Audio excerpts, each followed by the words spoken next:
तो नमस्कार दोस्तों, बहुत बहुत स्वागत है आप सभी का केदारनाथ स्पेशल एक और वीडियो में, जहां पर मैं आपसे बात करने वाला हूं कि मैंने जो ट्रिप करी उसमें मेरा एक्सपेंस कितना लगा, कितने दिनों का ट्रिप था। और अगर आप जाना चाहते हो तो आपको क्या क्या चीज़ों की क्या क्या बातें ध्यान में रखनी पड़ेगी, क्या क्या सावधानियां रखनी पड़ेंगी और कैसी कैसी हमने गलतियां करी जिस कारण हमें बहुत नुकसान हुआ, उस चीज़ से आपको बचना है, जिससे कि आपका कम से कम पैसे में और अच्छे से आप ट्रिप को एंजॉय कर पाओगे। तो यहाँ पर मैं सबसे पहले बात करना चाहूँगा कितने दिनों के लिए मैं गया था और किस तरीके से मैंने अपना डे स्पेंड किया उसके बारे में।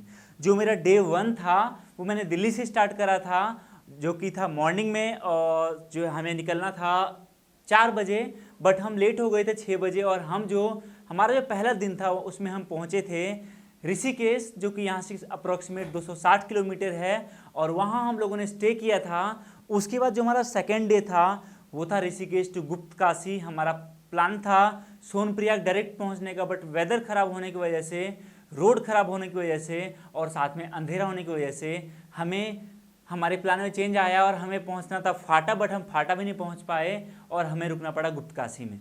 अगला दिन जो हमारा शुरू होता है वो होता है गुप्तकाशी से, जिसमें हम सुबह में 6 बजे निकलते हैं गुप्तकाशी से और पहुंचते हैं सोनप्रयाग। सोनप्रयाग में पार्किंग में बाइक लगाते हैं और उसके बाद वहां से जो उनका टैक्सी चलता है, शेयर टैक्सी, वो लेते हैं और वो लेकर हम पहुंचते हैं गौरीकुंड। गौरीकुंड से पैदल चढ़ाई शुरू करते हैं और सुबह में 9:30 बजे चढ़ाई शुरू करने के बाद शाम को हम पहुंचते हैं 7:30 बजे केदारनाथ, और शाम को आरती देखने के बाद, खाना खाने के बाद हम जाते हैं अपने होटल।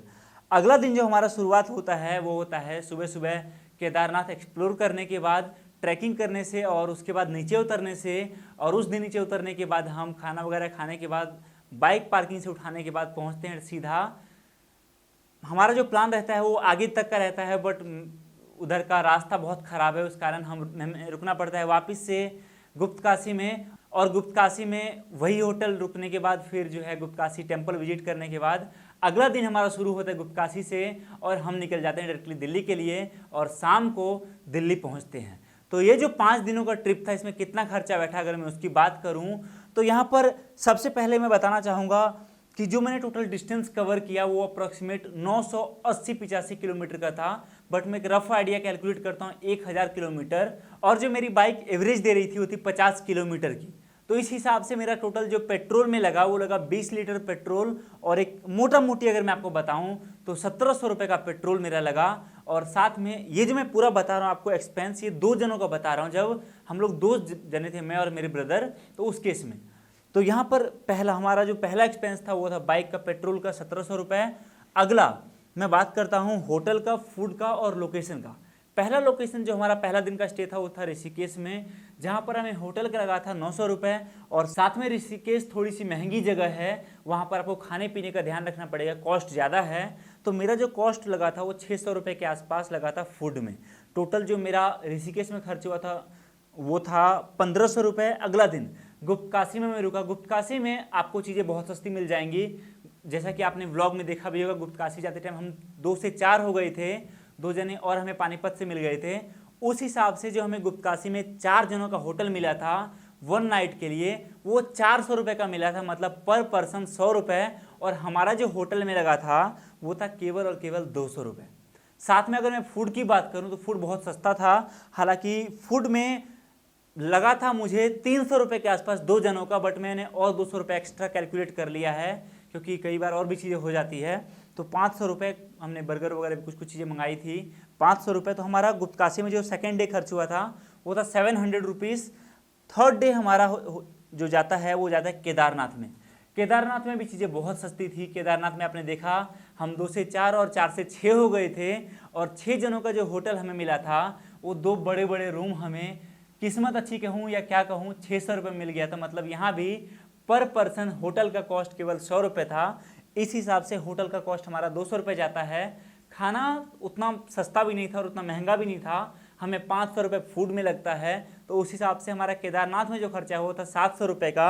अगले दिन जो कि हम गुप्तकाशी में रुके थे, वहाँ पर जो हमारा खर्चा हुआ था वो था 200 रुपये सेम होटल का और 800 रुपये फूड, क्योंकि हमने लास्ट डे थोड़ा ज़्यादा खा लिया था बाहर का, इधर उधर बहुत सारी चीज़ें।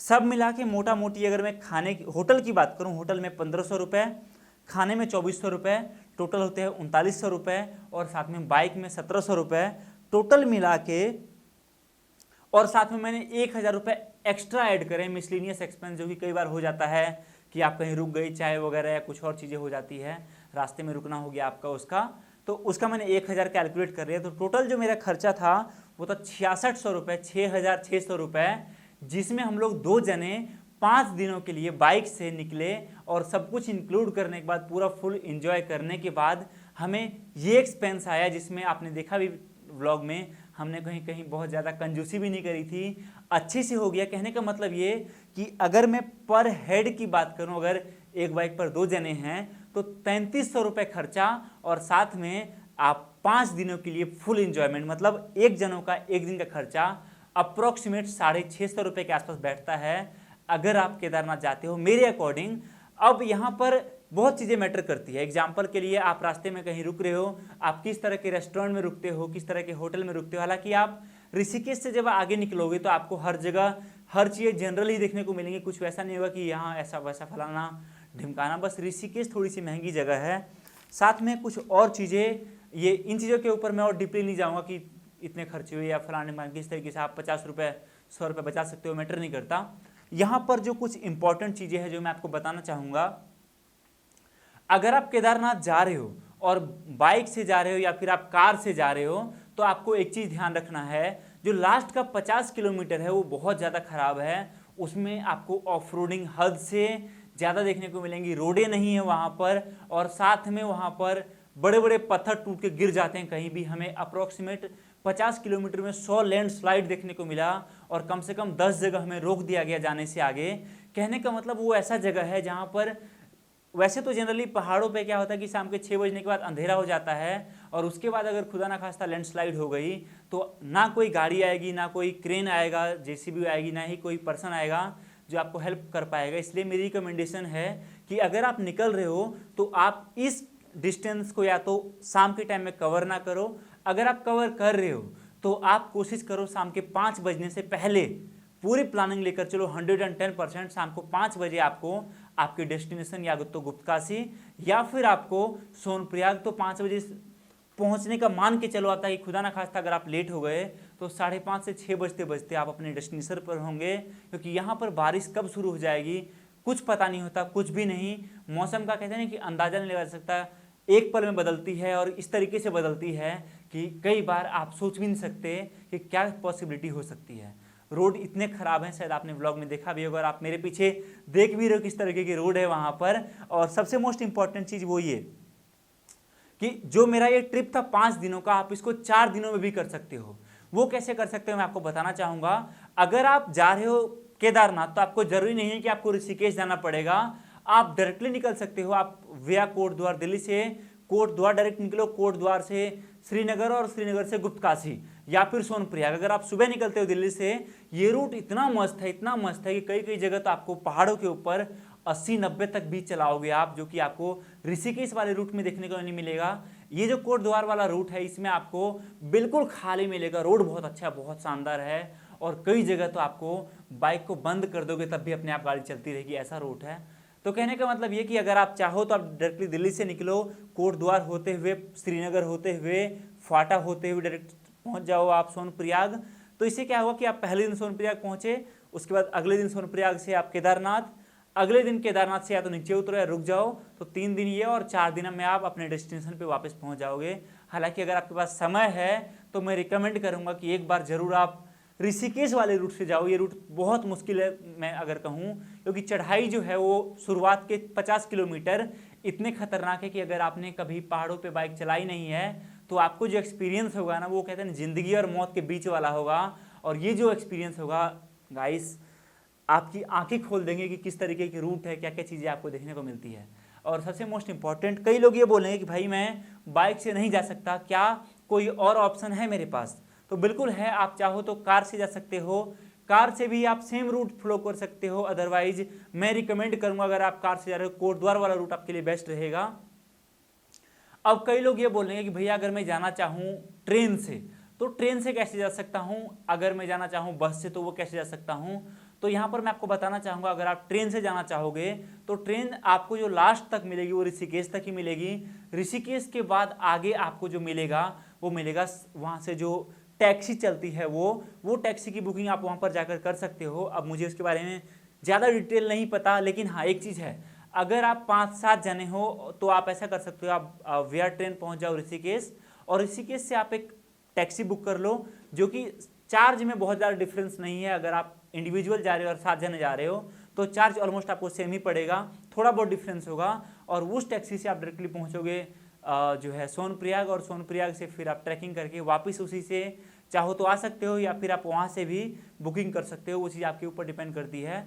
और दूसरी बात ये कि ये जो जगह है, जनरली ऐसा कहा जाता है कि बारिश के सीज़न में, अगर आप बारिश के सीज़न में ये वीडियो देख रहे हो या फिर प्लानिंग कर रहे हो तो उस टाइम में बिल्कुल भी ना जाओ, क्योंकि उस टाइम में रोड बहुत ख़राब रहता है, लैंडस्लाइड बहुत ज़्यादा रहती है। साथ में जो दिवाली के बाद जिस दिन दिवाली होती है, जहाँ तक मुझे पता है उस दिन आप केदारनाथ का जो द्वार है वो बंद कर दिया जाता है, क्योंकि उसके बाद बर्फ़ बहुत ज़्यादा गिरते हैं। तो इस बीच का जो सीज़न होता है इसमें आप जा सकते हो, वेदर में बहुत शानदार नज़ारा रहेगा। और सबसे मोस्ट इम्पॉर्टेंट वो ये कि जब आप ट्रैकिंग करोगे, जब आप गौरीकुंड से आगे निकलोगे, तो कोशिश ये करना कि ऑलमोस्ट मैक्सिमम जितना आपका सामान है वो आप गौरीकुंड में रख देना, और गौरीकुंड से आप खाली हाथ निकलना। उससे क्या होगा, आपको पेन कम होगा बॉडी में।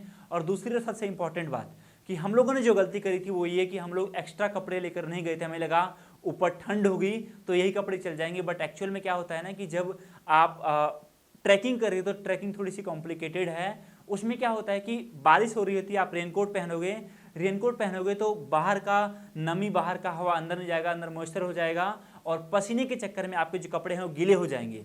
और जब आप वहाँ ऊपर पहुँचोगे तो पहुँचने के बाद इतनी ठंड होगी कि वो गीले कपड़े और गीले हो जाएंगे। और अगर आप एक्स्ट्रा ड्रेस लेकर नहीं जाते हो तो आपको वही पहनना पड़ेगा रात भर, जो गलती हम लोगों ने करी थी। लास्ट में हमें अंडरवियर पहन के सोना पड़ा था, ये हाल था हमारा। ऐसी गलती आप बिल्कुल भी मत करना। बस बैग में एक सेट एक्स्ट्रा कपड़ा ले लेना, इसके अलावा कुछ भी नहीं। और सबसे मोस्ट इम्पॉर्टेंट वो ये कि रेन कोट आप बाहर से ही लेके जाना।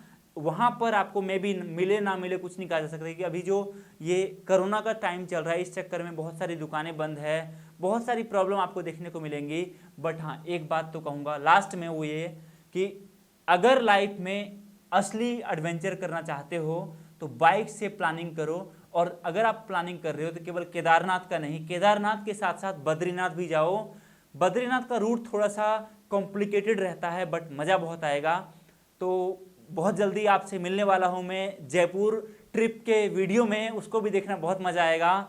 बहुत सारी चीज़ें उसमें होने वाली है, बहुत सारी चीज़ें देखकर आपको बहुत इंटरेस्टिंग लगेगा। और इसी तरह की वीडियोज अगर आप देखना चाहते हो तो हमारे चैनल को सब्सक्राइब कर दो। बाकी बहुत बहुत धन्यवाद इस वीडियो को देखने के लिए। मैं प्रेम मिश्रा।